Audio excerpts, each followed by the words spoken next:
Oke, baik. Bismillahirrahmanirrahim. Kepada yang terhormat Bapak Dr. Randes Marmono Singgi selaku dosen pengampu mata kuliah Manajemen Keuangan lanjutan kelas A dan juga teman-teman yang menonton yang saya hormati. Bismillahirrahmanirrahim. Assalamualaikum warahmatullahi wabarakatuh. Innalhamdalillah nahmaduhu wa nasta'inuhu wa nastaghfiruh wa na'udzu billahi min syururi anfusina wa min sayyiati a'malina. May yahdihillahu fala mudhillalah wa may yudhlilhu fala hadiyalah. Asyhadu alla ilaha illallah wahdahu la syarikalah wa asyhadu anna Muhammadan abduhu la nabiyya ba'da. Eh, Puji syukur kehadirat Allah Subhanahu wa taala yang telah melimpahkan rahmat serta hidayahnya agar teman-teman bisa dapat menonton video ini dalam keadaan sehat walafiat. Amin amin. Selawat serta salam semoga tetap tercurahkan kepada junjungan kita Nabi Muhammad SAW yang telah membawa kita dari zaman jahiliyah menuju zaman yang terang benderang saat ini.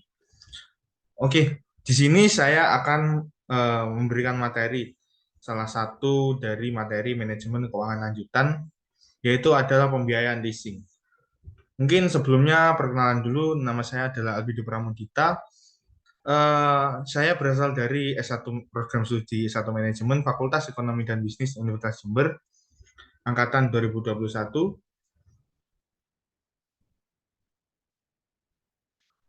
Oke, jadi pembiayaan leasing ini akan dibagi menjadi 6 submateri, yaitu yang pertama ada gambaran umum, yang kedua ada tipe, yang ketiga ada pengaruh, empat ada evaluasi, lima faktor, dan yang terakhir ada contoh. Untuk gambaran umum sendiri, menurut Sukadi pada tahun 1986, leasing berasal dari kata lease, berarti sewa, atau lebih umum sebagai sewa menyewa. Tetapi sewa guna usaha tidak bisa disamakan dengan sewa menyewa biasa, di mana harus memenuhi beberapa persyaratan. Yaitu yang pertama ada objek sewa guna usaha, pembayaran secara berkala, nilai sisa atau residual value. Yang keempat ada hak opsi bagi penyewa atau lese. Dan yang kelima, pihak-pihak yang terlibat dalam sewa guna usaha. Dalam peraturan perundang-undangan ada beberapa yang dapat dijadikan pedoman dalam kegiatan leasing. Yaitu yang pertama, ada keputusan Presiden Republik Indonesia nomor 61 tahun 1988 tentang lembaga pembiayaan pasal 1 ayat ayat 9, yaitu perusahaan sewa guna usaha leasing company adalah badan usaha yang melakukan usaha pembiayaan dalam bentuk penyediaan barang modal baik secara finance lease maupun operating lease untuk digunakan oleh penyewa guna usaha selama jangka waktu tertentu berdasarkan pembayaran secara berkala.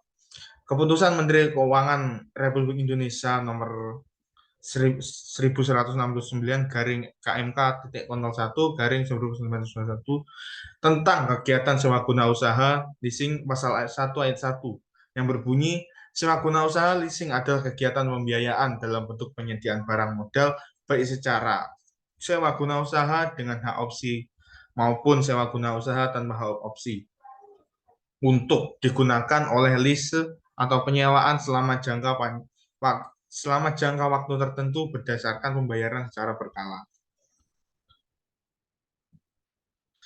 Yang ketiga ada Peraturan Menteri Keuangan Nomor 84 garing PMK titik 012 garing 2006 tentang perusahaan pembiayaan pasal 1 huruf C disebutkan bahwa sewa guna usaha atau leasing adalah kegiatan pembiayaan dalam bentuk penyediaan barang modal baik secara sewa guna usaha dengan hak opsi maupun sewa guna usaha tanpa hak opsi untuk digunakan oleh penyewa guna usaha selama jangka waktu tertentu berdasarkan pembayaran sewa angsuran. Yang keempat, Peraturan Presiden RI Nomor 9 Tahun 2009 tentang lembaga pembiayaan pasal 1 ayat 5 menyebutkan sewa guna usaha adalah kegiatan pembiayaan dalam bentuk penyediaan barang modal baik secara sewa guna usaha dengan hak opsi maupun sewa guna usaha tanpa hak opsi untuk digunakan oleh penyewa guna usaha selama jangka waktu tertentu berdasarkan pembayaran secara angsuran.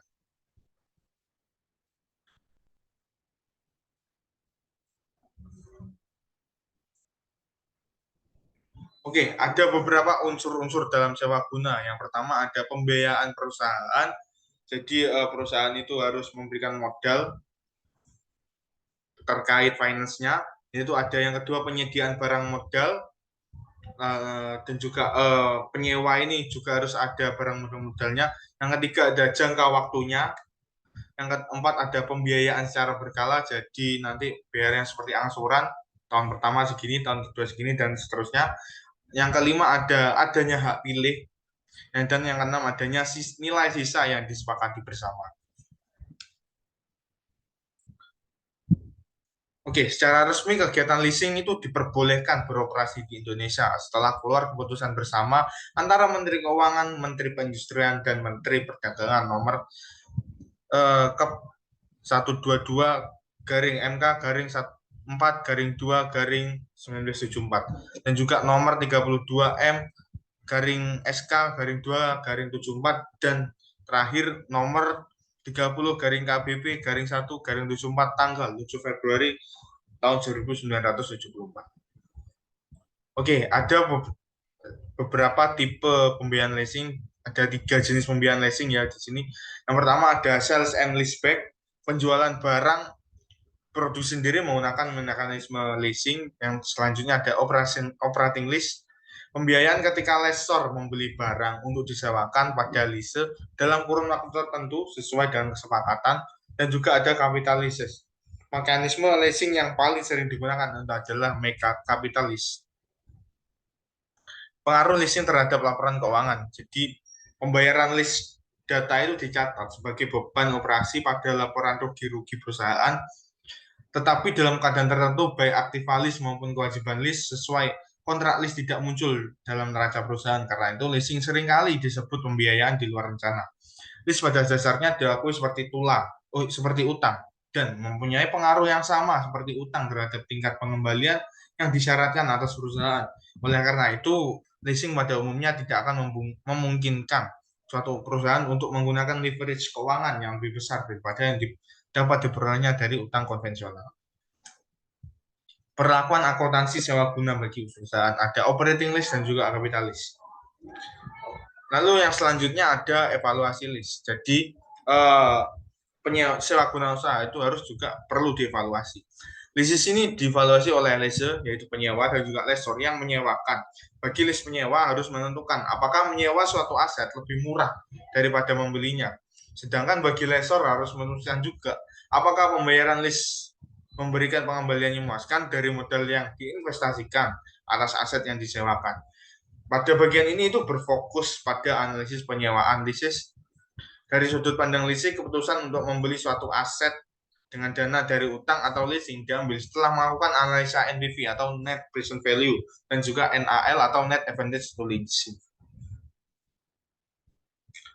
Adapun beberapa kriteria untuk evaluasi dari leasing. Yang pertama ada keputusan berdasarkan financial budgeting. Yang kedua harus mempunyai modal dari beberapa sumber. Yang ketiga leasing dan loan sama-sama mempunyai resiko untuk bangkrut. Ada juga faktor yang mempengaruhi pembiayaan leasing. Yang pertama ada perilaku nilai residu, dan juga yang kedua bertambahnya kredit yang tersedia. Mungkin yang terakhir yaitu ada contoh perusahaan leasing. Ini ada studi kasus dari Fifth Group, member dari Astra. PT Federal International Finance atau Fifth Group, FIF Group, didirikan dengan nama PT Mitra Pusaka Arta Finance pada bulan Mei 1989. Berdasarkan izin usaha yang diperoleh dari Menteri Keuangan, maka perseroan bergerak dalam bidang sewa guna usaha, anjak piutang, dan pembiayaan konsumen. Pada tahun 1991, perusahaan merubah nama menjadi PT Federal International Finance. Saat ini berdasarkan peraturan Otoritas Jasa Keuangan nomor 29 garing POJK.05 garing 2014, maka bidang usaha Fifth Group adalah pembiayaan investasi, pembiayaan modal kerja, pembiayaan multiguna sewa operasi, dan atau kegiatan berbasis fee. Pembiayaan syariah meliputi pembiayaan jual beli, pembiayaan investasi, dan atau pembiayaan jasa yang dilakukan dengan menggunakan akad berdasarkan prinsip syariah, dan pembiayaan lain berdasarkan persetujuan OJK atau Otoritas Jasa Keuangan. Oke, mungkin sekian presentasi atau penjelasan materi terkait pembiayaan leasing, yang artinya bahwa perusahaan itu harus menentukan dulu apakah leasing ini memang benar-benar menguntungkan untuk beberapa jangka waktu tertentu daripada membelinya. Karena seperti yang kita tahu bahwa leasing itu biasanya itu lebih murah dan juga biasanya leasing itu nggak pasti lebih murah.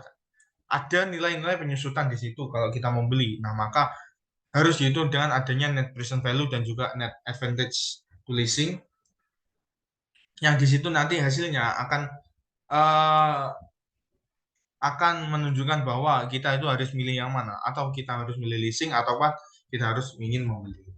Ya, mungkin itu saja materi dari pembiayaan leasing ini. Semoga dapat bermanfaat semua bagi teman-teman yang menonton, dan juga terima kasih buat teman-teman yang sudah menonton hingga akhir video. Akhir kata, saya minta maaf sebesar-besarnya apabila ada salah kata. Wabillahi taufiq wal hidayah. Nasrul minallah wa fathul qarib. Wassalamualaikum warahmatullahi wabarakatuh.